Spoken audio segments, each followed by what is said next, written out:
I'm not gonna fake it. Yes, I hired Frankie. I hired Frankie to follow Lucas. Why? Because I don't trust him. And what? You weren't going to ever tell me about that, were you? Because I didn't have anything to base it on. I didn't want to see someone that could be dangerous to you. He's not dangerous. How do you know that? Mitch! Look, I've seen his anger, not to mention a heavy dose of arrogance. You know, he's the kind of person that thinks they can do something and then thinks they can get away with it. That doesn't mean that he's dangerous, does it? Maybe. Maybe not, but he's certainly been secretive about his life since you last knew him. You know, there's no way for you to know this, but I have seen a different side to Lucas lately. Oh, really? Yes, really, especially since our last dead end. He's been compassionate with me. He's been very sensitive. Oh, great. That's wonderful. That's the way I want to start my day, is hearing about what a wonderful, warm human being Lucas is. Are you jealous? Am I jealous? No, I am not jealous. Oh, I see. So then answer the first question I asked you. You weren't ever planning on telling me that you were having Lucas followed, were you? No, I wasn't going to tell you. What about this business of being so open and honest with one another? I mean, about everything, Mitch. I couldn't tell you. I'm your wife, remember? Yes, and when it comes to Lucas, you're blind to him. You don't see it. Oh, and that justifies lying to me, I is that didn't lie it? to you. I just didn't tell you. No, you couldn't tell me because I am so blind about Lucas. That's right. What did you think, that I was going to run off and tell him that? Oh, my God, that's it, isn't it? Is that what you thought? I didn't say that. You have no faith in me, do you? Mitch? I've got to go. Wait a minute. Mitch! Do you or do you not trust me as far as Lucas goes?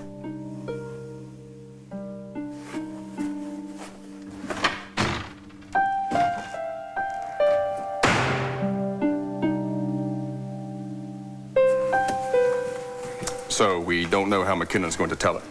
I tried to make him understand how important this was. I'll get a crack at him when Stacey's through. He's just so angry with me. We'll handle it. How? We'll discredit his testimony. From what your daughter's given me, it shouldn't be that difficult.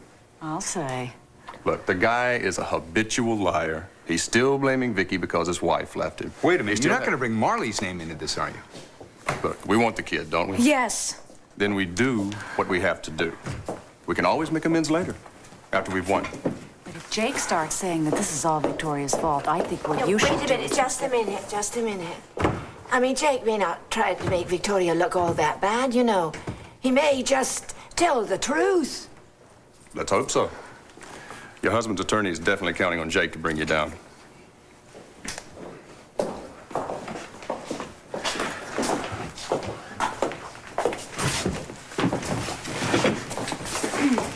Okay, how do you feel? I'm ready if you are. Good. Now just fix your tie there and we'll be okay. I thought you said it was fine, Matthew. It was fine. You keep twisting it. Yeah, it's good on my nerves. We're going to be fine, Jamie. Absolutely fine. When did they let the spectators in?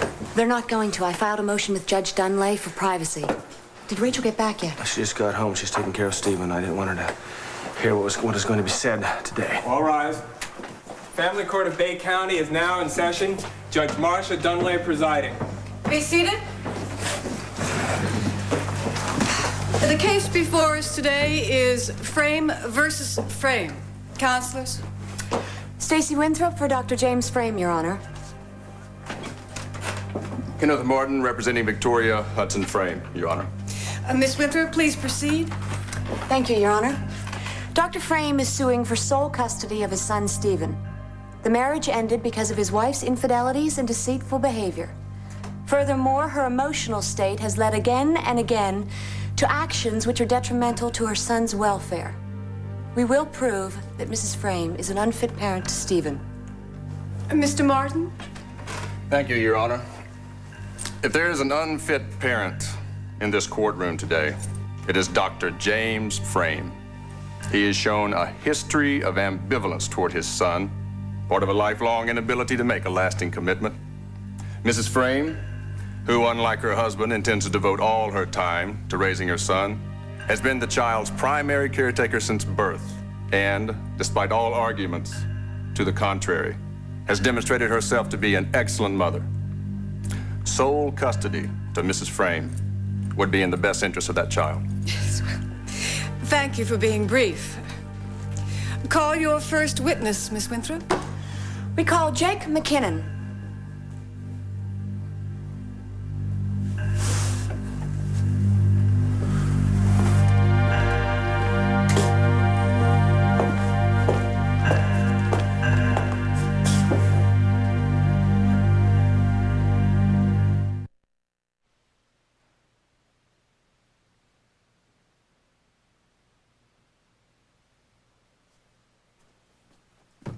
Hi, Mitch. Oh, hi. Did you just get back? Can I get you something? No. I was just hoping to see Matthew. Oh, he's over at the courtroom with Jamie. Oh, I forgot. I'm sorry. I'll get out of here. No. What is it? What's wrong? What the hell is going on? This is Derek Dane, gentlemen. Get out of here! Derek, we are conducting a search. Hey, that's my stuff, man. You can't do that. Hey, take it easy, pal. Look, it's completely legal. We're looking for leads on the Red Swan. You can't just bust in here and search my stuff. Unless you would like to tell us about it. Where's your warrant? Look, it's already been served on the owner of this warehouse. You don't live here legally, so you're not entitled to a warrant. Courtney? Yeah. What's this? I want you to answer a few questions, Derek. And now we come to June of 1988. You and Victoria had sexual relations late in that month. Objection, Your Honor. Anything prior to the birth of Stephen has no bearing on Mrs. Frame's fitness as a mother. But it does, Your Honor. I intend to prove that the actions Victoria took following that incident will demonstrate an unstable and desperate character. Very well. I'll allow it. Thank you, Your Honor. You slept with your sister-in-law. Once. Shortly after that, Victoria told you that she was pregnant. Yes. However, Victoria insisted that the baby was Dr. Frame's, whom she later married. Yes. But you had reason to believe that the baby might, in fact, be yours. Yeah, that's true. So you asked that a paternity test be administered. Yes. Did Victoria agree to that? Eventually. What do you mean, eventually? She said she had the test. But that was a lie. Yes. So, you forced Victoria to take the paternity test. Yes. What happened? She switched some things at the hospital. Some blood samples to make it look like I definitely wasn't the father. So she lied and you found out about it. I told her she had to take the test. And what? then Jamie found out. So Jamie uncovered the fact that you and Victoria had slept together, and then you might actually be the true father of Stephen. Yeah. What did Mrs. Frame tell her husband when he confronted her? Objection, Your Honor. The witness was not there. If you will allow me to continue, Your Honor, I shall prove that this witness has ample knowledge of what Mrs. Frame told her husband. For now, I will allow it. What did Dr. Frame tell you that Mrs. Frame said? Objection, hearsay. And did not Mrs. Frame confirm that what Dr. Frame had told you was the truth? She said... Speak up, please. She said I raped her. Yet another lie. And Jamie came to punch me out. And we figured it out. I told him what really happened. And he believed you rather than his wife. So the paternity test was administered to both you and Dr. Frame, and Stephen was clearly proven to be Dr. Frame's son and not yours. Isn't that true? That's true. And because of Victoria's lies and deceit, your wife, Victoria's twin sister, ended her marriage to you and left Bay City. Objection, speculation. Sustained. No further questions, Your Honor. Mr. Martin?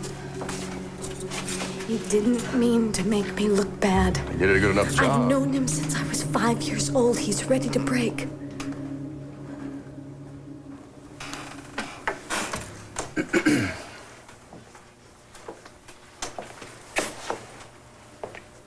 Jake, all of this happened over a period of many months, didn't it?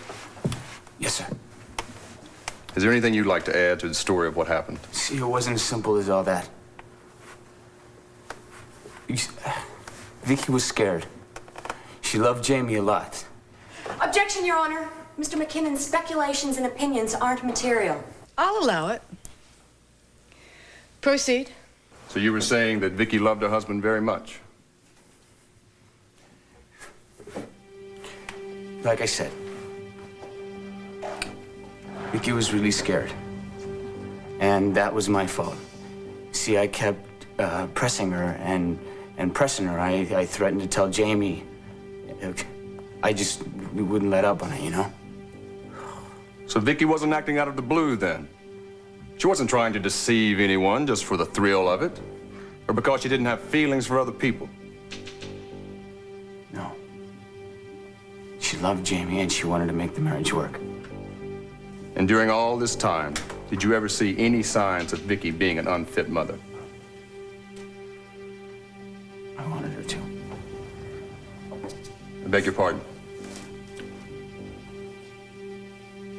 See, I was hoping the key was mine. So I did anything I could to try to show that Vicky was an unfit mother. In order for you and your wife to get custody of that child. Yes, sir. There's nothing unusual about that tactic. So how did you set Vicky up? I did things like making it look like the baby formula wasn't at their house. And I made it look like she left Stephen all alone once. Things like that. But none of these things were true, were they? No. I was just trying to convince Marley. Marley's your wife, Mrs. Frame's sister. Yeah. I wanted to convince Marley that Stephen didn't deserve to be with Vicky. Do you feel that he would be better off away from his mother?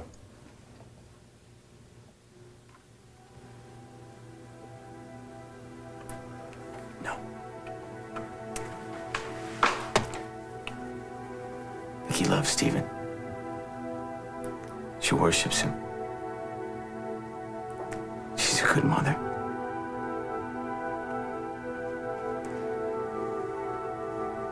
Stephen deserves to be with Vicky.